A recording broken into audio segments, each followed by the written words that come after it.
Okay, I want to just talk through a little bit of the resume for your portfolios. If you see on the grade sheet that you're given, there is a portion of the resume up here that I'll be going through. These are generally strong characteristics over on the left and things we need to work on over the right. So just making sure your resume is edited is very important. Your resume really is going to be one of the first looks people have at who you are and what you're capable of. And if you have unforced errors, spelling mistakes, punctuation mistakes, or things are just sloppy, that's going to maybe send a tone to the person who's viewing it, something other than is favorable for you. When we talk parallel structure, it's just we want the wording to all be the same. Generally, I recommend to put your resume in past tense, worked, played, edited, corrected. Words like that might be good to start off all of your bullet points. You'll see that in a second when I get to some of the information that's on here. Make sure your contact information is clear. That's going to be important. How can somebody get a hold of you if they want more information? Please make sure the details showcase your abilities. This is not a place to sell yourself short or be too humble. It's a place to make sure that somebody you are showing this to, whether it's an employer, somebody for a scholarship, somebody for a college application, that they're getting a real picture of who you are. Making sure you have a thorough job with your content. Don't leave things off. I'm always surprised that people leave off publications a lot of times on these things, jobs that they've held or other clubs or activities that they're in. This is not just a journalism specific resume. This should be something that you can use for absolutely anything. And just make sure that everything, again, groups, clubs you have been a part of, that it's all on there. Awards and activities you've received would be great. Please work to keep resumes to one page. More than that is generally not seen as good, so just make sure to fit it all on one page. You'll see sometimes that means you want just a full one column all the way across, but then if you want to cram more on, you can go to two columns, maybe make the font a little bit smaller. Lots of ways to make that happen. Design, I keep things nice and clean. Don't get too fancy or crazy with things. You just want your information to come across. There are some different schools of thought on this. I'm always one that just believes, though, simple and clean to get the information across is better. You're going to see sometimes that if you pull up some form portfolios that they're going to have like objective in there.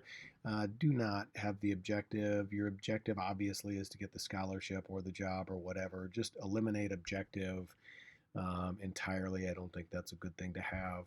If you do reference the North Star, please know the newspaper's two words and not just one. Items on your resume should be from most recent to least. So if you're ordering things, at the very top should be the things that you're currently involved in or the most recent things, and at the very bottom of a section should be the most least recent things. Some people put their social media on there. That's totally fine. I think I'd recommend it for a lot of you. I would just say if your social media presence is not going to put you in a good light or favorable with everyone because of things you're saying or how you're editing things or with what you're retweeting, I would leave it off there. And that's really like the great point. So let's take a look at some of them. So I shared my resume. It's got a ton of stuff on it. I'm old, right? But my contact info is there. You see the honors. You see things are separated. It's bullet points. It's easy to read. You need bullet points on things. Do not go with long paragraphs of text. Resumes are meant to be scannable and for somebody to get an idea of who you are, what you're accomplished, and what you've done. So let's take a look at some student ones here.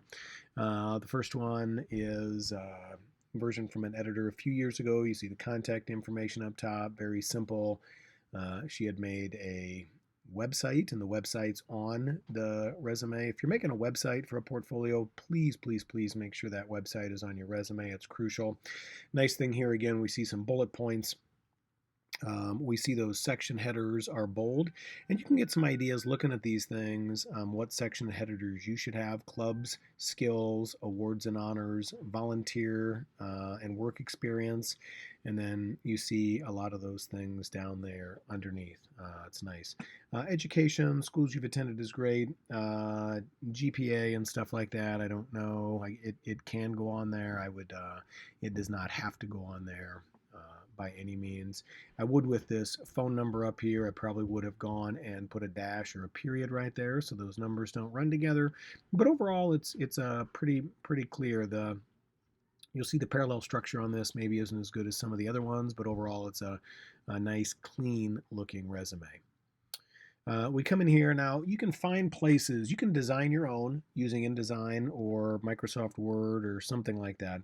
If you're going to use InDesign, please know that you have access to InDesign now in high school, and that's great. If you're not going to have InDesign later on, because you're going to go into nursing and probably not going to want to pay for it or something like that where you just won't need it, you won't be able to easily update your resume, so I might choose something else. And I believe Hannah designed this in Canva, C-A-N-V-A.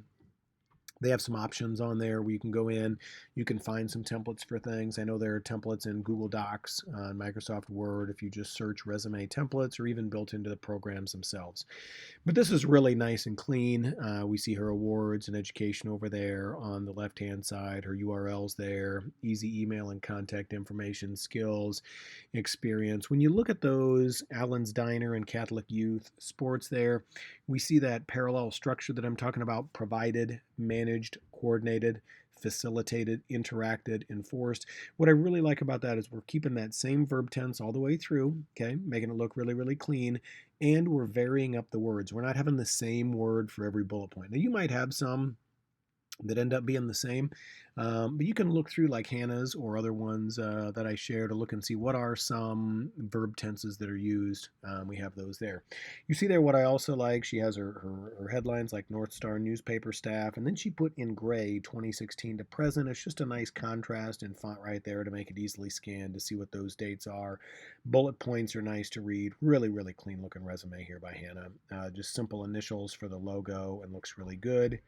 Cameron's got a nice one here too, simply designed in Word or on Google Docs. You see how those things are. Pretty clean there, and clean on the other side. That skinny column is nice because it doesn't take up a lot of space, and for things that aren't really wide, there aren't a lot of words, it allows you then to have more space for the other things that you're doing. But a nice resume option here: name, contact information up at the top, real clean. So if we included a QR code down here, that's fine. To see an online portfolio, she's also got a link down there that she's given, a short link. That's totally fine. Give her actual URL, which was up here, sophiegordon.pressfolios.com. She's got key achievements, extracurriculars. She got some bullet points underneath. I think telling people what you're in a part of is good, but also showing them the roles and responsibilities you have on those things. If you're just in Mu Alpha Theta and it's a club you just show up to, you're not an officer or something like that, just listing Mu Alpha Theta is fine. If you are on the yearbook staff, for instance, and you are working to meet deadlines, you're working with others, you are interviewing and talking to people, you're working with graphic design, all of those things that potentially could be bullet points underneath what you did as a part of that group and organization to help paint a clear picture of who you are and what you're capable of. You're wanting not just to tell people what you're doing, you want them to show them those things also. Again, some nice things that we have here. And then we're back to the portfolio eval. So I think those are the big tips for the resume. That's what I would have to say. Feel free to look at the resume samples that I have sent. Feel free to go back over this, and please let me know if you have any questions. Good luck. Can't wait to see things.